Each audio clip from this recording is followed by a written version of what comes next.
Seguimos com um comentário de desporto neste Jornal Regional, hoje com Cancela Moura. Cancela, seja muito bem-vindo. Boa tarde.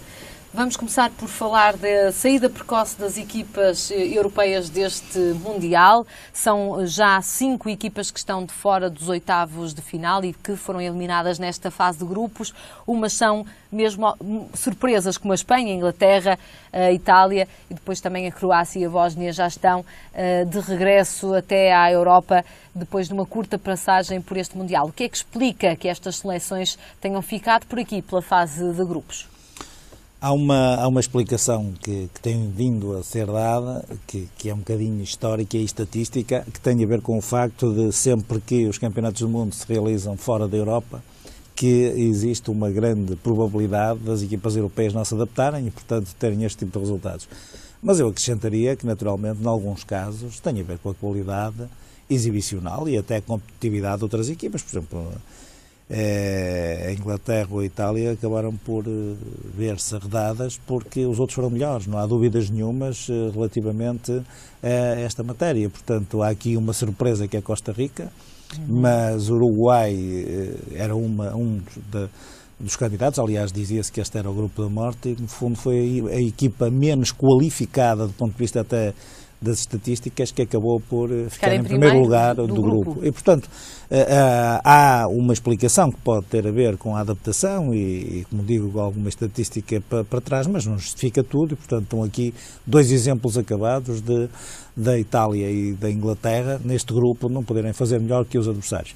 E o caso da Espanha, onde manifestamente parece que efetivamente fica provada a mesma coisa, quer dizer, a Holanda de facto está a exibir um futebol extremamente agradável, muito eficaz, julgo que há ali um misto já de veterania do Van Persie e do Robben, que acabam, no fundo, por dar também uma certa experiência à própria equipa, mas naturalmente não justifica que a Espanha tenha sido cilindrada como foi pela Holanda e depois se tenha perdido, naturalmente, na classificação, terminando com uma vitória sobre a Austrália. Portanto, há aqui claramente por exemplo, neste grupo já agora, o Chile demonstrou, que é também uma surpresa, mas que demonstrou também do ponto de vista dos seus atributos técnicos e em campo, que efetivamente não são nem as estatísticas, nem o favoritismo que se atribui às equipas que efetivamente fazem os resultados. Exatamente, e, portanto, é no 11 contra 11 durante os 90 minutos. Exatamente, aliás, outro exemplo aqui tem a ver com,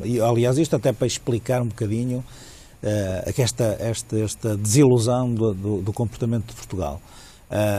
Eu julgo que Portugal só se pode queixar de si próprio, uma falta de atitude dos jogadores, portanto, daquilo que nós todos vimos, eu penso que Portugal jogou a sério nos últimos, para ser condescendente, nos últimos 10 minutos contra os Estados Unidos. Foi quando esteve em desvantagem, portanto, correram. O que eu não consigo perceber é porque é que não correram antes da mesma maneira que correram atrás de prejuízo naqueles 10 minutos. Acha que Portugal podia ter tido outra sorte, outro resultado? Não, eu contra a Alemanha, para já, Portugal não tem que ser naturalmente goleado pela Alemanha. Nós já jogámos muitas vezes com a Alemanha, tem havido resultados mais favoráveis à Alemanha, mas os resultados têm sido de 1-0, de 2-1, houve um 3-0 que já não interessava sequer para aquilo que não importava, estávamos a falar da disputa de um 3º ou 4º lugar e, portanto, naturalmente, nestes jogos, poderia, como é uma fase de grupos, nós acho que passamos rapidamente da euforia à depressão e, portanto, e no próprio jogo, independentemente da atuação do árbitro, e os árbitros têm sido, de facto, muito protagonistas neste campeonato do mundo, Portugal não se pode queixar só daquilo que foram adversidades por causa da equipa de arbitragem, mas também de si próprio, não houve atitude. Para perceberem um bocadinho melhor a ênfase que estou a dar a esta questão da atitude, a Austrália é a última classificada do grupo B, e eu confesso, pelo menos nos 2 jogos iniciais, a Austrália perdeu todos os jogos, mas os 2 que eu vi integralmente, gostei. Acho que a Austrália acaba por ser eliminada porque não foi melhor que os adversários, mas jogou muito bem, bateu-se muito bem e esteve, no fundo, em campo com a atitude que se espera espera de uma seleção que é a combatividade, no fundo, tentar superar as suas próprias expectativas. Nós, a Portugal, para além disto tudo, tínhamos que perceber que Portugal é o quarto do ranking da FIFA e, portanto, cabe-lhe a responsabilidade de protagonizar um bocadinho aquilo que lhe é imposto pela sua qualidade, pela qualidade dos seus jogadores. Há quem diga que, efetivamente, Portugal já não tem, e eu nessa parte concordo um bocadinho, já não tem a qualidade que teve em 2012, ou em 2010, ou em 2008, porque tem vindo a perder essa qualidade com jogadores de grande classe, como o Ricardo Carvalho, como o Simão Sabrosa, como o Miguel na lateral, quer dizer, e tem havido, de facto, um decréscimo dessa qualidade. Mas não há dúvidas nenhumas também que poucos são os jogadores, para dar um exemplo, que atuam em Portugal. Nós estamos nos melhores campeonatos do mundo, os jogadores estão nos melhores campeonatos do mundo. Isso também não é um fator, indo um bocadinho à conferência de imprensa um pouco atípica que aconteceu na terça-feira, não é um bocadinho um fator contra a seleção? Falou-se muito do desgaste ao longo da época nestes campeonatos que são muito mais competitivos. Olha, eu acho que começámos logo por aí. Eu acho que a conferência de imprensa revela o caos comunicacional que eu acho que a Federação neste momento tem. Acho que a própria desorganização em campo se alastrou também fora de campo, aos dirigentes, à equipa médica. Quer dizer, eu acho que toda a gente está, sinceramente, a cometer erros crassos do ponto de vista da comunicação, daquilo.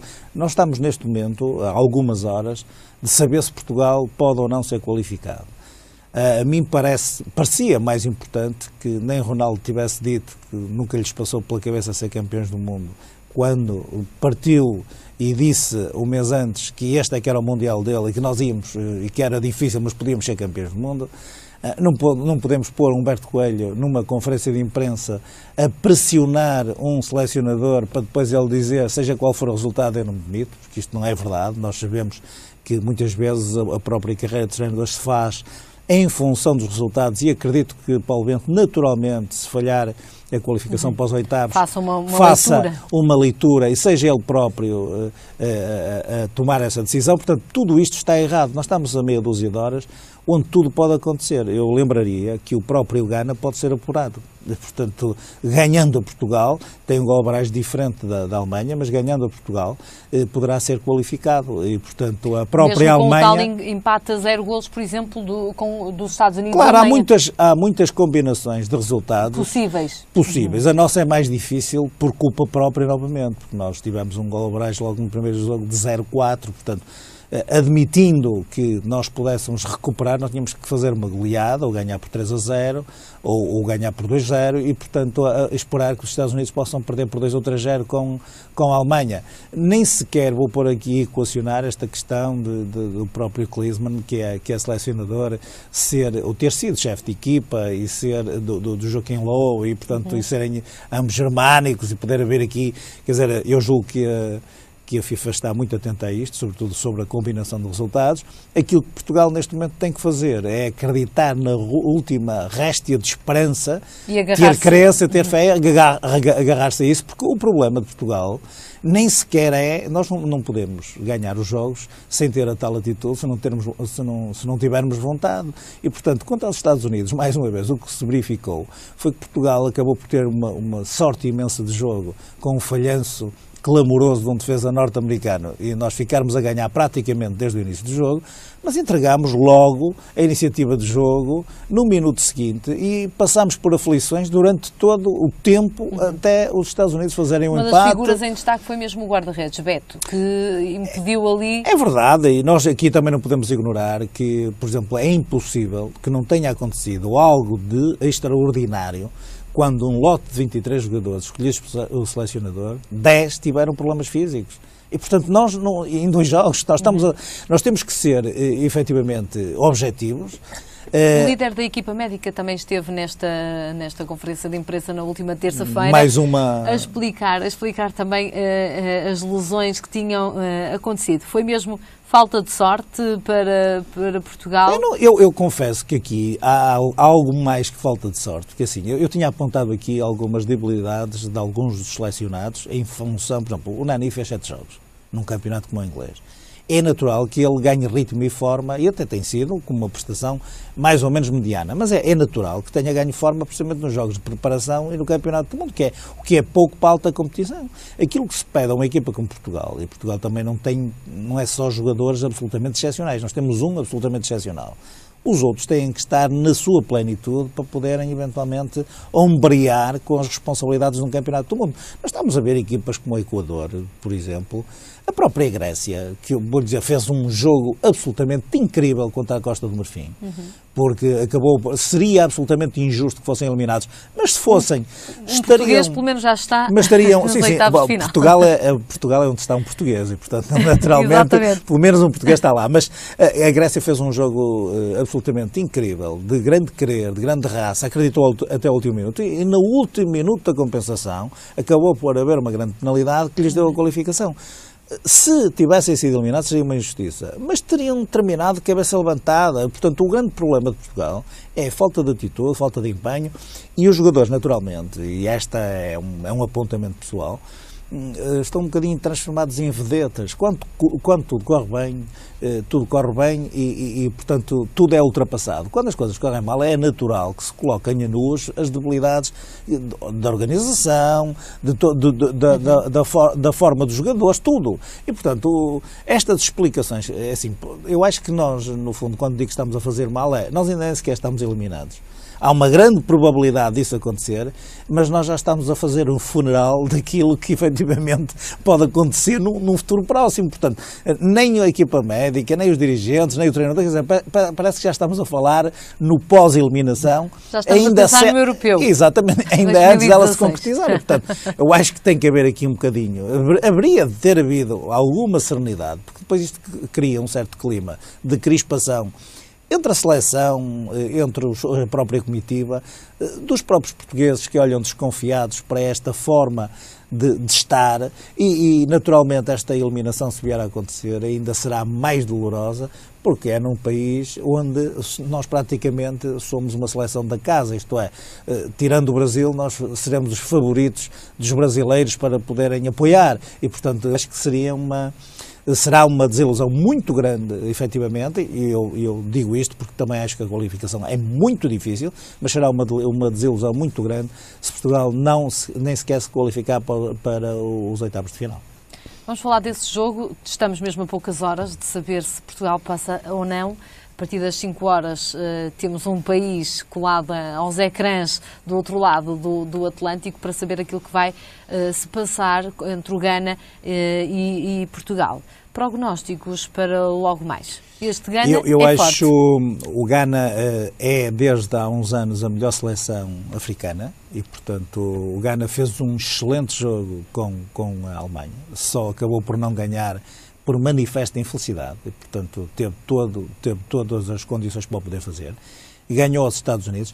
É uma equipa um bocadinho descuidada a nível defensivo, tal como todas as equipas africanas, julgo que são um bocadinho desorganizados e um bocadinho suicidas naquela atitude ofensiva que têm, e, portanto, isso poderá ser aproveitado por Portugal, mas Portugal, para, por exemplo, ganhar por 2 ou 3-0, tem que jogar com uma equipa mais ofensiva, não pode escurar, obviamente, defensivamente as situações. Varela titular? E eu acho que poderiam, alguns têm manifestado alguma discordância sobre a forma como a equipa se tem apresentado. Alguns sugerem que possa ser um 4-3-3, outros um 4-2-3-1, porque isso poderia eventualmente ajudar a povoar o meio-campo e a ganhar o jogo por aí. E eu julgo que poderia passar por uma solução de 4-3-3 em que o Varela e o Nani fossem alas e o Cristiano Ronaldo no centro, aliás, como ele já tem vindo a fazer, depois descaindo para um lado ou para o outro, conforme o que pudesse acontecer. Eventualmente, até admito que o defesa esquerdo pudesse ser Veloso, porque tem alguma rotina do lugar, e eventualmente retirar Meireles e substituí-lo, por exemplo, por Ruben Amorim, que eu acho que Meireles está com outro jogador manifestamente em baixo de forma pela época que fez. O próprio Moutinho está muito abaixo daquilo que é a sua qualidade. Aliás, quando Moutinho joga bem, Portugal reflete a fluidez de métodos e a forma como se organiza em termos ofensivos e, portanto, naturalmente eu acho que que se Portugal quiser levar de vencida uma seleção desta valia, seria muito importante que jogasse do ponto de vista ofensivo com muito mais eficácia, muito mais aguerrido e, portanto, não descurando naturalmente a parte defensiva, porque a seleção de Gana corre muito e Portugal neste... E esse pode ser um problema, sim, com tantas Portugal lesões, nem corre nem anda. Portugal nem tem corrido nem tem andado, quer dizer, nós temos visto uma equipa absolutamente, se compararmos estes jogos, e eu já não diria aos jogos de preparação, mas os jogos a doer, por exemplo, o jogo que foi feito na Suécia, nem parecem os mesmos jogadores, nem parece a mesma seleção, estávamos de facto numa situação difícil, mas fizemos um jogo tremendo do ponto de vista da capacidade de resistência, de sacrifício, etc.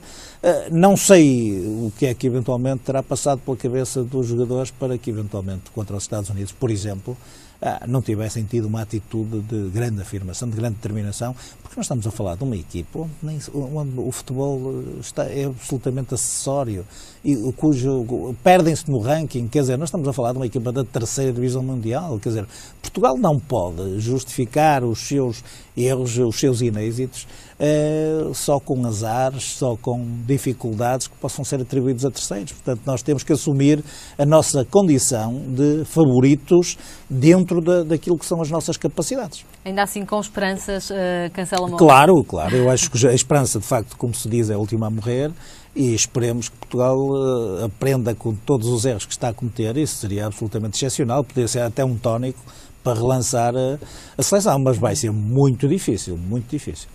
Rui Costa, uma última nota para o desporto. O Rui Costa venceu no passado fim de semana a volta à Suíça pela 3ª vez consecutiva numa volta que é, dizem, um ensaio para a Tour de França, um bom ensaio para Rui Costa. É verdade, Rui Costa tem sido um excelente exemplo de tudo o que nós referimos anteriormente. Aliás, eu acho que a seleção podia inspirar-se em Rui Costa, porque o ciclismo é um desporto que exige, do ponto de vista físico, um sacrifício muito grande dos atletas e o Rui Costa acaba por ser um daqueles portugueses que, depois de lhe ser lançado alguns desafios, acabam por ser melhor que os melhores.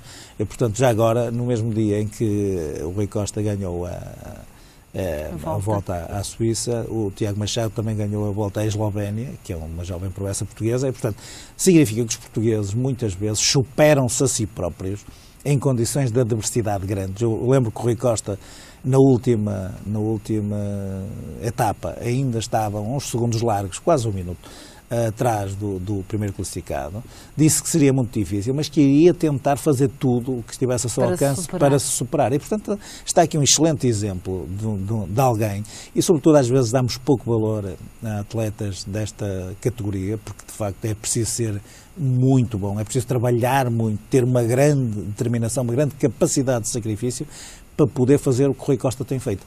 Não necessariamente por ter ganho 3 vezes a volta à Suíça, porque já fez umas coisas interessantes no Tour de France e, portanto, eu julgo que assim caminha. É chefe de fila de uma grande equipa, foi cobiçado para poder chefiar uma equipa, e nós sabemos que a nível do ciclismo, que infelizmente a nível nacional está pelas ruas da amargura, nós sabemos que isso não é fácil.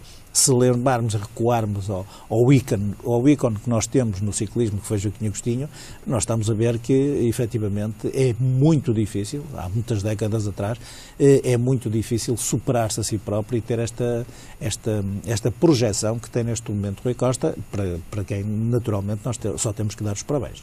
Vai bem lançado para a Tour de França, penso que sim, uma das voltas mais duras, mais exigentes também. É verdade, eu julgo que ele já demonstrou que pode estar ao mais alto nível e pode eventualmente surpreender os melhores. Ele neste momento é o campeão do mundo, precisamente contra todas as expectativas que inicialmente existiam, e portanto eu julgo que ele de facto tem preparado muito bem as épocas, e julgo que, sendo no fundo o chefe de fila, acaba por ter grandes probabilidades de poder fazer um tour interessante. Cancela Mourão, muito obrigada pelos seus comentários. Para a semana vamos esperar que estejamos aqui os dois a conversar e a prever exatamente já o confronto dos oitavos de final. Os confrontos de Portugal, da seleção portuguesa nos oitavos de final. Muito obrigada e até para a semana.